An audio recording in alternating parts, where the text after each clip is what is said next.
अब हम बात कर लेते हैं क्वेश्चन नंबर 14 की। क्वेश्चन नंबर 14 में हमें जो दे रखा है ये कराएगा discuss the continuity of the function defined by. Function हमारे पास इस तरह से है, हमें फंक्शन की कंटिन्यूटी फाइंड करनी है, यानी कितने पॉइंट्स पर फंक्शन कंटिन्यूस होगा और कितने पॉइंट्स पर फंक्शन डिसकंटिन्यूस होगा। तो यहाँ पर सबसे पहले ये देख लेते हैं कि जब x की वैल्यू 0 से लेकर 1 तक है तो हमें फंक्शन 3 दे रखा है, 1 से लेकर 3 तक है तो 4 दे रखा है, और 3 से लेकर 10 तक दे रखा है तो हमें फंक्शन 5 लेना है, ठीक है ना। तो यहाँ पर सबसे पहले हम एक काम करते हैं कि इसको पार्ट्स में डिवाइड कर लेते हैं, और पार्ट्स में डिवाइड करने के बाद हमें फ़ायदा क्या होगा, फ़ायदा ये होगा कि हमें एक ही पॉइंट पर दो फंक्शन दे रखे हैं, एक तो इसको सेपरेट करना पड़ेगा, और एक ही पॉइंट पर 3 पर दो फंक्शन यहाँ पर दे रखे हैं तो इसको भी हमें सेपरेट करना पड़ेगा, ठीक है ना। तो सब के पार्ट्स बनाकर हम अलग अलग पॉइंट्स पर इसकी डिसकंटिन्यूटी या कंटिन्यूटी फाइंड करेंगे। हमारा पहला केस बनता है केस फर्स्ट, व्हेन 0 <= x <1। हमने क्या किया, हमने x की वैल्यू वो सेलेक्ट की जो 0 या 0 से ग्रेटर है लेकिन 1 से स्मॉलर है। Let x = c। तो हमें मालूम है 0 या 0 से ग्रेटर लेकिन 1 से स्मॉलर, तो फंक्शन हमें ये वाला लेना पड़ेगा हमें, ठीक है ना। तो यहाँ पर एट x = c fc की जो वैल्यू होगी वो हो जाएगी 3, यानी फंक्शन हमें क्या लेना पड़ेगा, 3 लेना पड़ेगा। अब लिमिटिंग वैल्यू फाइंड करते हैं, लिमिट एक्सटेंडिंग c fx हो जाएगा। तो लिमिट एक्सटेंडिंग c हमारे पास जो फंक्शन है वो इस बार 3 रहेगा, इसकी वैल्यू 3। यहाँ पर लिखेंगे since limit extending c fx = fc और इनकी वैल्यू आ रही है 3, it implies when 0 x <3 f is continuous, यानी फंक्शन कंटिन्यूस हो जाएगा। कब होगा, जब इस इंटरवल में है, यानी 0 या 0 से ग्रेटर है लेकिन 1 से स्मॉलर है। अब इसके बाद में हमारे पास बचा केस सेकंड। अब केस सेकंड में क्या है, व्हेन एट x = 1, x = 1 पर हमने देखा x = 1 पर हमें फंक्शन ये भी दे रखा है और ये भी दे रखा है, तो इस वजह से 1 पर हम LHL और RHL दोनों फाइंड करेंगे, क्योंकि एक ही पॉइंट पर हमें फंक्शन 2 दे रखे हैं। तो सबसे पहले हम बात कर लेते हैं LHL की। LHL जब भी हम डिसाइड करते हैं तो यहाँ पर सिंबलिक फॉर्म लिखी जाती है, limit extending to 1 negative fx।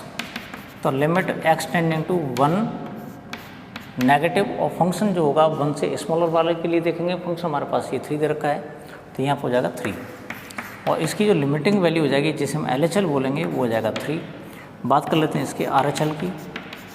RHL में क्या होता है, लिमिट एक्सटेंडिंग टू 1 पॉजिटिव, और 1 पॉजिटिव में हमें जो फंक्शन लेना है अगली बार वो हो जाएगा लिमिट एक्सटेंडिंग टू 1 पॉजिटिव, और हमारे पास जो फंक्शन है 1 पॉजिटिव वाला 1 से ग्रेटर वाला राइट साइड वाला फंक्शन है तो ये जाएगा 4, तो ये जाएगा 4। अब इसकी जो लिमिटिंग वैल्यू वो हमें 4 मिल जाती है। तो हमने एक बात नोटिस की, यहाँ पर LHL की वैल्यू 3 है, RHL की वैल्यू 4 है, और दोनों की दोनों वैल्यूज़ कोइंसाइड नहीं कर रही। Since LHL ≠ RHL, it implies at x = 1 f is not continuous, यानी जो फंक्शन होगा वो x = 1 पर कंटिन्यूस नहीं होगा। ये हमारा केस नंबर सेकंड था। अब इसके बाद बात कर लेते हैं हम केस थर्ड की। केस थर्ड में हम क्या करेंगे, अब x की वैल्यू हम लेंगे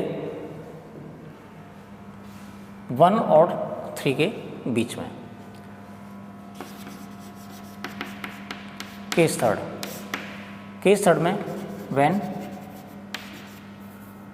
1 < x <3, यानी हम 1 पे तो फाइंड कर चुके हैं, तो 1 से ग्रेटर और 3 से स्मॉलर, यानी 1 और 3 के बीच में। तो यहाँ पर जो फंक्शन होगा हमारा fx जो लिया जाएगा वो लिया जाएगा 4। तो यहाँ पर हम डिसाइड करते हैं लेट x = c, x की वैल्यू जो c दे रखी है वो क्या है, वो 1 और 3 के बीच वाली वैल्यू, कोई सी वैल्यू हो सकती है। तो यहाँ पर एफ सी की जो वैल्यू मिलेगी वो हमें 4 मिल जाएगी, और लिमिटिंग वैल्यू जो मिलेगी extending to C F x की जो वैल्यू होगी, लिमिट एक्सटेंडिंग टू सी 4, यानी इसकी वैल्यू 4 मिल जाएगी। तो हमने देखा कि 1 और 3 के बीच जब x होता है तो उस कंडीशन में फंक्शन की वैल्यू और लिमिटिंग वैल्यू दोनों कोइंसाइड करती हैं। सिंस एफ सी की value limit extending to C F X और दोनों की दोनों वैल्यू हमारे पास 4 दे रखी हैं, इट इम्प्लाइज एट या व्हेन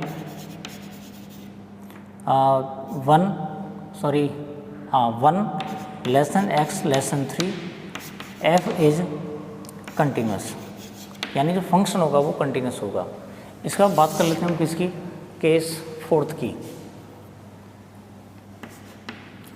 केस फोर्थ में क्या है, केस फोर्थ में ये है कि जो वैल्यू होगी हम 3 पर फाइंड करेंगे, x की वैल्यू जो लेंगे हम वो 3 ले लेंगे, और 3 पर हमने देखा 2 फंक्शंस दे रखे हैं, तो इसमें LHL RHL की ज़रूरत पड़ेगी।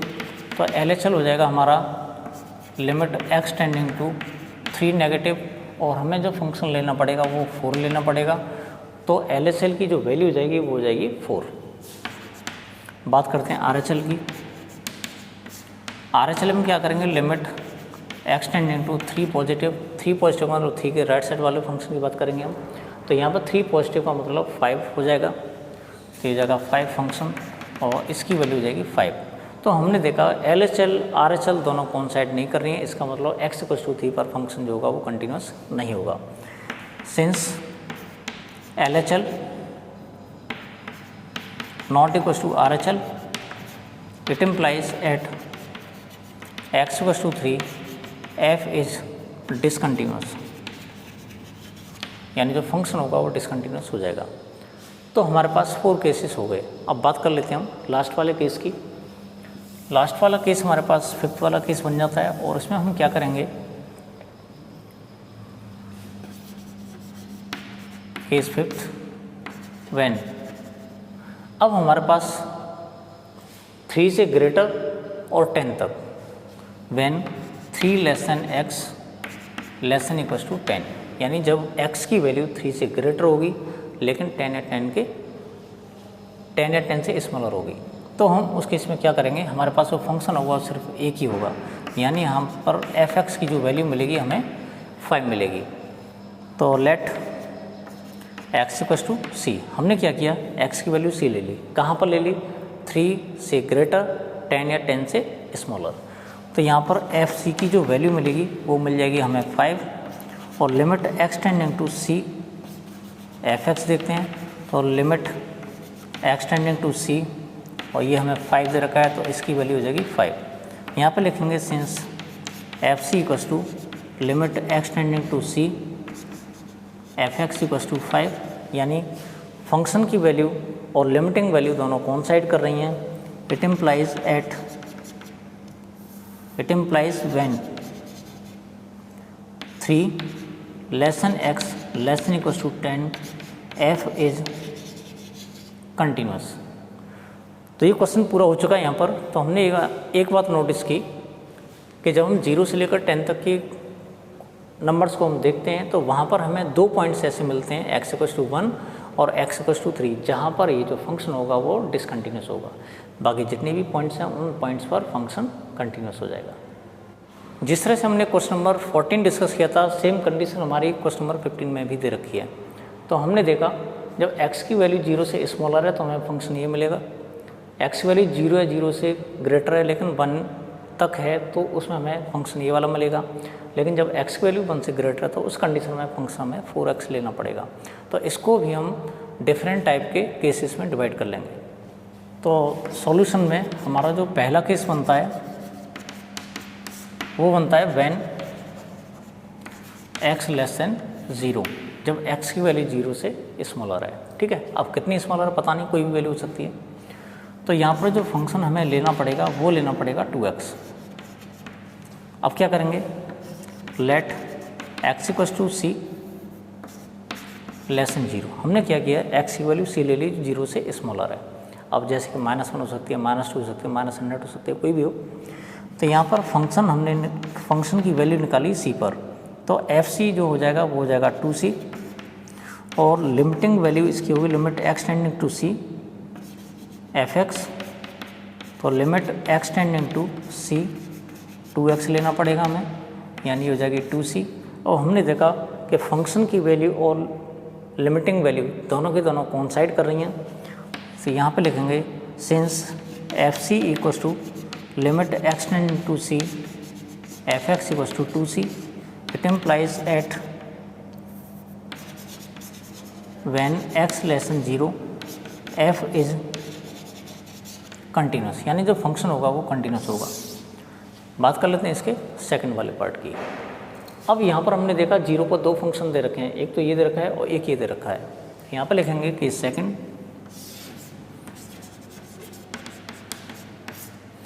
when x equals to 0, x equals to 0 पर दो फंक्शंस हैं, इसका मतलब ये होगा हमें LHL RHL दोनों की रूट पढ़ने वाली है। तो यहाँ पर लेते हैं हम LHL में limit x tending to 0 negative, और 0 नेगेटिव का मतलब 0 से स्मॉलर नंबर्स के लिए हम फंक्शन जो लेंगे वो 2x लेंगे, तो ये हो जाएगा हमारे पास 2x। तो इसकी जो लिमिटिंग वैल्यू होगी 2 इंटू 0 यानी 0 हो जाएगी। बात कर लेते हैं इसके RHL की। RHL में क्या होता है, limit x tending to 0 positive. अब यहाँ पे जो फंक्शन हम लेंगे फंक्शन हो जाएगा 0, क्योंकि 0 से ग्रेटर हमें नंबर लेना है, तो ये हो जाएगा 0। और इसकी जो लिमिटिंग वैल्यू है जिसे हम RHL भी कहेंगे, तो उसकी वैल्यू भी क्या हो जाएगी 0। अब इसके अलावा फंक्शन की वैल्यू भी कंसीडर कर लेते हैं। तो यहाँ पर f अगर हम f0 लेते हैं तो f0 का मतलब x इक्वल टू 0 के लिए ले रहे हैं, इक्वल का साइन हमारे पास यहाँ पर है, तो हमारे पास जो फंक्शन होगा वो 0 हो जाएगा। तो f0 की वैल्यू 0, तो यहाँ पर लिखेंगे कि f0 equals to LHL equals to RHL। तो हमने देखा फंक्शन की वैल्यू, LHL की वैल्यू और RHL की वैल्यू, तीनों की तीनों वैल्यू कोइंसाइड कर रही हैं और वैल्यू दे रही है हमें 0। It implies at x equals to 0 f is continuous, यानी जो फंक्शन होगा वो कंटिन्यूस हो जाएगा। अब बात कर लेते हैं अगले वाले केस की, थर्ड केस में क्या होता है कि जो हम 0 तक वैल्यू पहुंच चुके थे, अब 0 से थोड़ा सा आगे बढ़ेंगे। केस थर्ड व्हेन, अब यहाँ हम देखते हैं 1 पे भी दो फंक्शन दे रखे हैं, तो 1 से हम क्या करेंगे स्मॉलर के लिए लेंगे। When 0 less than equals to x, या 0 से ग्रेटर ले लेंगे, अब तो 0 से ग्रेटर लेकिन 1 से स्मॉलर, यानी x की जो वैल्यूज हैं वो 0 और 1 के बीच वाली आएंगी। तो 0 और 1 के बीच वाले के लिए हम सिर्फ एक ही फंक्शन का इस्तेमाल करेंगे, तो यहाँ पर एफ एक्स की जो वैल्यू होगी वो हो जाएगी 0। Let x equals to c, तो हमने क्या किया 0 और 1 के बीच में एक रियल नंबर ले लिया c। अब c कोई सा भी नंबर हो सकता है 0 1 के बीच में, तो हमने देखा कि एफ सी की जो वैल्यू होगी वो हमें 0 लेनी पड़ेगी, और इसकी जो लिमिटिंग वैल्यू है x tending to c F x लिखेंगे, तो limit x tending to c और एफ एक्स की वैल्यू 0 दे रखी है, तो ये लिमिटिंग वैल्यू हमें 0 मिल जाएगी।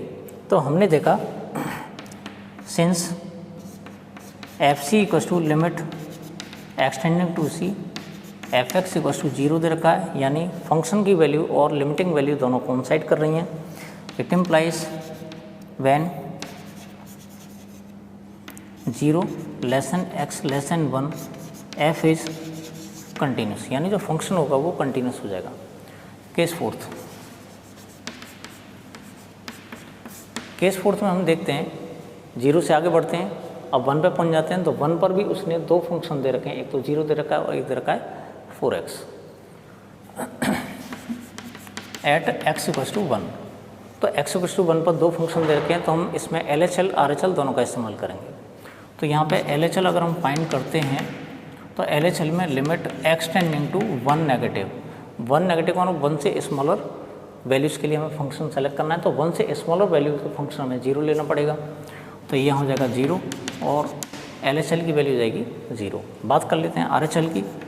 तो RHL में आप लोगों को मालूम है इसको इस तरह से लिखा जाता है 1 पॉजिटिव एफ एक्स, और हमें फंक्शन जो लेना पड़ेगा 1 पॉजिटिव के लिए यानी 1 से ग्रेटर वैल्यू के लिए, तो 1 से ग्रेटर हमें 4x मिल जाएगा।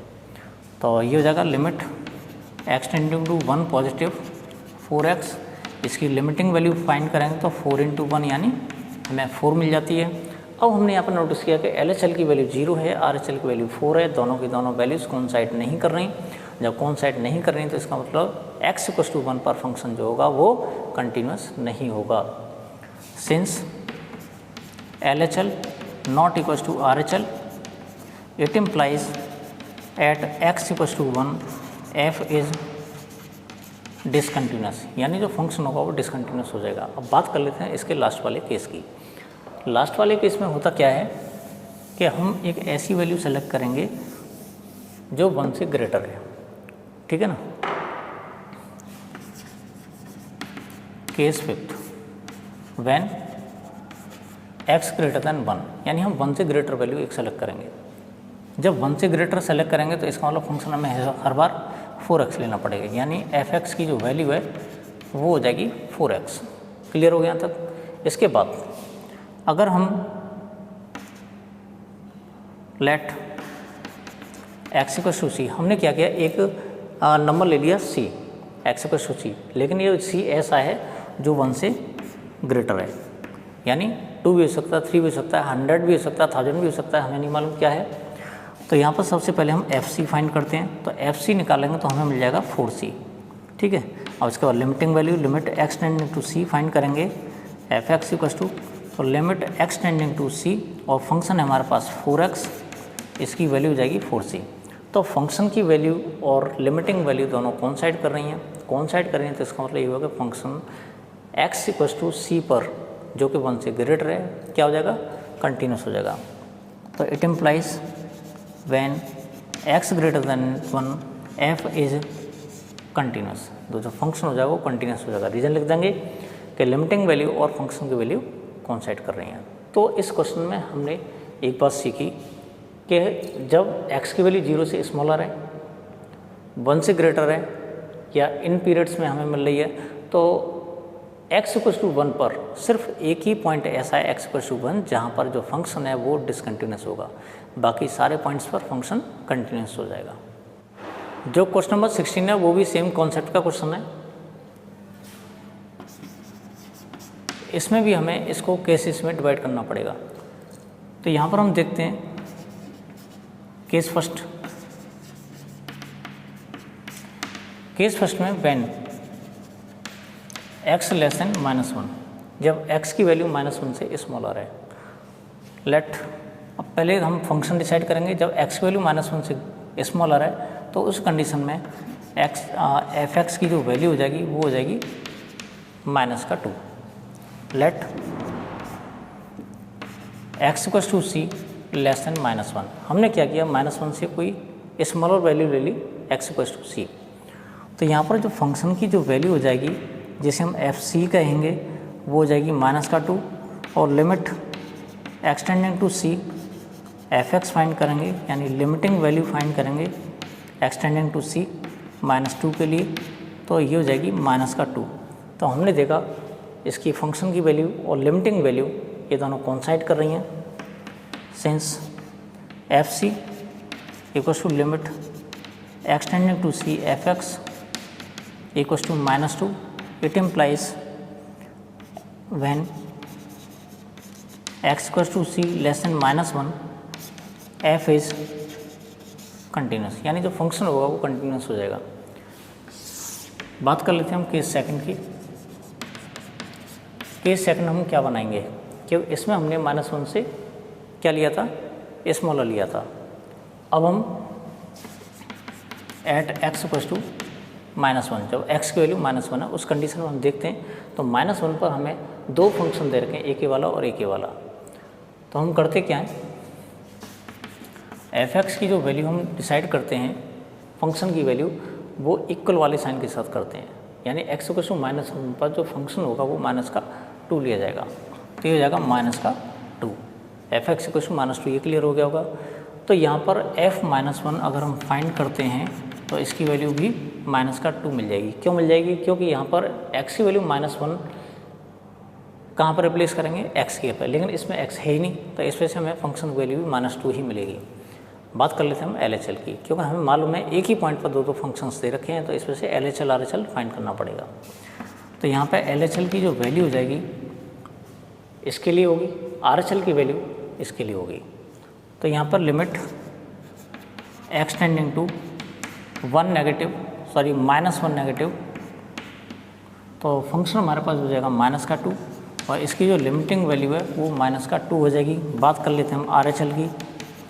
RHL में limit x tending to -1 positive, और हमारे पास जो फंक्शन दे रखा है वो दे रखा है 2x -1 से ग्रेटर के लिए, तो ये जगह -2x, और वैल्यू फाइंड कर लेते हैं। तो -2 × -1, और इसकी जो वैल्यू हो जाएगी वो मिल जाएगी हमें 2। तो हमने एक बात नोटिस की सॉरी, ये -2 नहीं है, ये सिर्फ 2x है। तो यहाँ पर हम वैल्यू फाइंड करते हैं इसकी, तो 2 × -1 यानी हमें -2 मिल जाती है। तो हमने एक बात नोटिस की कि LHL की वैल्यू -2 है, RHL की वैल्यू -2 है, और फंक्शन की वैल्यू वो भी -2 दे रखी है। तो यहाँ पर लिखेंगे सिंस LHL = RHL = f-1, ये तीनों की तीनों वैल्यू कोइंसाइड करनी है, जो कि वैल्यू हमें कोइंसाइड वैल्यू जो दे रखी है वो -2 दे रखी है। It implies at x = -1 f is continuous, यानी जो फंक्शन होगा वो कंटिन्यूस हो जाएगा। अब इसके बाद में इसका अगला वाला केस हम ले लेते हैं, केस थर्ड। केस थर्ड में हम करते क्या हैं, हमें x = 1 पर फंक्शन की कंटिन्यूटी के बारे में पता चल चुका है। अब तक सारे ही पॉइंट्स पर फंक्शन कंटिन्यूस आ रहा है। अब बात कर लेते हैं केस थर्ड की। केस थर्ड में क्या होता है, व्हेन -1 से ग्रेटर लेते हैं, और यहाँ पर ये जो दे रखा है हमें वो 1 से स्मॉलर है, तो ये हो जाएगा व्हेन -1 x <1, यानी हम x की वैल्यू -1 से ग्रेटर ले लें लेकिन 1 से स्मॉलर ले रहे हैं। तो उस कंडीशन में क्या होता है, लेट x = c, और जो फंक्शन हमारा हो जाएगा वो हो जाएगा 2x। ये पूरा क्लियर हो गया होगा। तो यहाँ पर सबसे पहले हम FC फाइंड करते हैं। तो FC जो हो जाएगा ये हो जाएगा तुम्हारा 2c। अब इसकी लिमिटिंग वैल्यू फाइंड करते हैं, तो limit x tending to c, और फंक्शन लिख लेंगे। तो limit x tending to c, function हमारे पास है 2x, और इसकी वैल्यू भी हो जाएगी हमारे पास 2c, यानी फंक्शन की वैल्यू और लिमिटिंग वैल्यू दोनों कोइंसाइड कर रही हैं। यहाँ पर लिखेंगे since FC = limit x tending to c f(x) = 2c, it implies f is continuous. इस केस में कंटिन्यूस होगा। बात कर लेते हैं हम इसके फोर्थ वाले केस की। केस फोर्थ में क्या है, व्हेन x = 1, यानी जब x की वैल्यू 1 होगी, उस कंडीशन में हम देखते हैं क्या होता है। तो 1 पर हमें दो फंक्शंस दे रखे हैं, एक तो 2x दे रखा है, एक दे रखा है 2। तो सबसे पहले फंक्शन डिसाइड करेंगे। यहाँ पर जो फंक्शन होगा x = 1 के लिए, तो इक्वल का साइन यहाँ पर दे रखा है, तो फंक्शन हो जाएगा हमारे पास 2x। तो यहाँ पर हम इसको 2x ले लेते हैं, तो फंक्शन की वैल्यू f1 हो जाएगी। f1 की वैल्यू 2 × 1 यानी ये हो जाएगी 2। क्योंकि एक ही पॉइंट पर दो फंक्शंस दे रखे हैं, तो LHL RHL फाइंड करेंगे हम। तो LHL = हो जाएगा limit x tending to 1 negative, ये 1 नेगेटिव मतलब 1 से स्मॉलर नंबर के लिए, तो 1 से स्मॉलर हमें यहाँ मिलेगा, तो ये हो जाएगा 2x, और ये हो जाएगा 2 × 1 यानी 2 हो जाएगा। बात कर लेते हैं इसकी RHL की। RHL में limit x tending to 1 positive, और फंक्शन हमारे पास हो जाएगा 2, क्योंकि 1 से ग्रेटर के लिए बात हो रही है, तो ये हो जाएगा 2। तो इसकी वैल्यू भी 2 आ रही है। तो हमने देखा फंक्शन की वैल्यू, LHL की वैल्यू, RHL की वैल्यू, तीनों की तीनों वैल्यूज कोइंसाइड हो रही हैं। सिंस LHL = RHL = f1, तीनों की तीनों वैल्यू हमें 2 मिल रही हैं, कोइंसाइड हो रही हैं। इसका मतलब ये हुआ एफ इज़ कंटिन्यूस, यानी फंक्शन जो होगा वो कंटिन्यूस हो जाएगा x इक्वल्स टू 1 पर। अब बचता है इसका लास्ट केस। लास्ट केस में हम देखते हैं x की वैल्यू ऐसी लेते हैं जहाँ पर वो 1 से ग्रेटर मिल सके। Case fifth, when x greater than 1, यानी अब हमें फंक्शन ऐसा लेना है जो x ग्रेटर देन 1 के लिए हो। तो यहाँ पर फंक्शन जो हो जाएगा f(x) वो हो जाएगा 2। यहाँ तक क्लियर हो गया होगा। इसके बाद let x equals to c, हमने एक ऐसी वैल्यू ले ली c x की जो 1 से ग्रेटर। तो यहाँ पर fc फाइंड करेंगे, तो fc की जो वैल्यू जाएगी वो 2 हो जाएगी। अब बात करते हैं लिमिटिंग वैल्यू की, limit extending to c f(x), limit extending to c 2, इसकी वैल्यू हमें क्या मिल जाएगी? 2 मिल जाएगी। तो हमने देखा fc की वैल्यू और लिमिटिंग वैल्यू फंक्शन की वो भी 2 है। Since fc equals to limit extending to c f(x), दोनों कॉन्साइड कर रही हैं और कॉन्साइडेड वैल्यू मिल रही है हमें 2, it implies f is continuous. तो फंक्शन जो होगा कंटिन्यूस हो जाएगा। तो हमने यहाँ पर बहुत सारे पॉइंट्स पर इसके कंटिन्यूटी फाइंड करके देखी, हमें एक भी पॉइंट ऐसा नहीं मिला जहाँ पर ये फंक्शन डिसकंटिन्यूस हो, यानी x की हर रियल वैल्यू के लिए जो फंक्शन होगा वो वेल डिफाइंड होगा और कंटिन्यूस होगा। यानी अगर हम इसका ग्राफ ड्रॉ करते हैं तो हमें बिना ब्रेकेज के, यानी बिना ब्रेक के एक हमें कंटिन्यूस ग्राफ मिल जाता है। क्वेश्चन नंबर 17 में ये दे रखा है कि find the relationship between a and b so that the function is defined by f(x) equals to, ये फंक्शन दे रखा है, is continuous at x equals to 3। तो क्वेश्चन में कन्फर्मली ये दे रखा है कि x इक्वल्स टू 3 पर फंक्शन जो होगा वो कंटिन्यूस है। जब किसी पॉइंट पर फंक्शन कंटिन्यूस होता है तो हम करते क्या है कि फंक्शन की वैल्यू, LHL की वैल्यू और RHL की वैल्यू, तीनों की तीनों वैल्यूज इक्वल लेते हैं कि तीनों वैल्यू कोइंसाइड करेंगी। ठीक है, तो इस कॉन्सेप्ट का हम यहाँ पर यूज़ करने वाले हैं। Since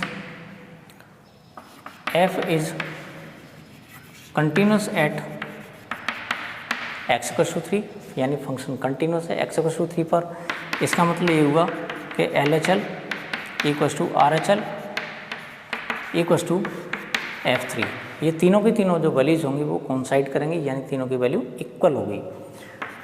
limit extending to 3 negative f(x) लिखा जाता है इसको, लिमिट एक्सटेंडिंग टू 3 पॉजिटिव लिखा जाता है इसको f(x), और इसको लिखा जाएगा f3 के लिए। अब यहाँ पर क्योंकि हम एग्जैक्ट x की वैल्यू 3 ले रहे हैं तो फंक्शन हमें ये लेना पड़ेगा, क्योंकि इक्वल का साइन हमारा यहाँ पर दे रखा था, इक्वल का साइन इस फंक्शन के लिए है, तो ये जाएगा a इंटू 3 प्लस का 1।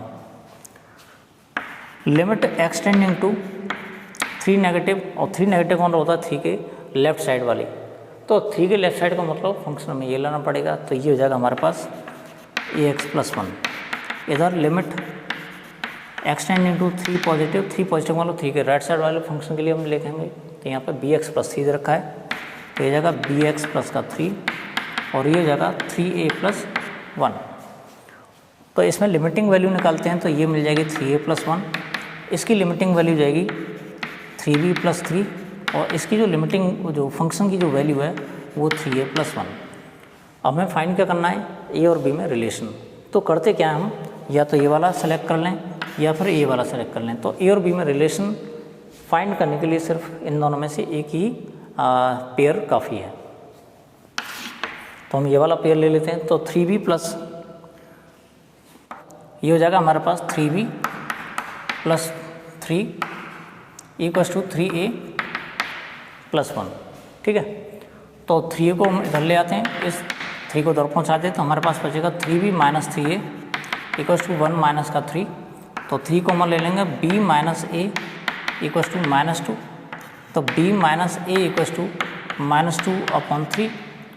चाहें तो हम इसमें 3 का मल्टीप्लाई कर सकते हैं, या फिर a minus b equals to 2 upon 3, ये इसका रिलेशन मिल जाएगा a और b में।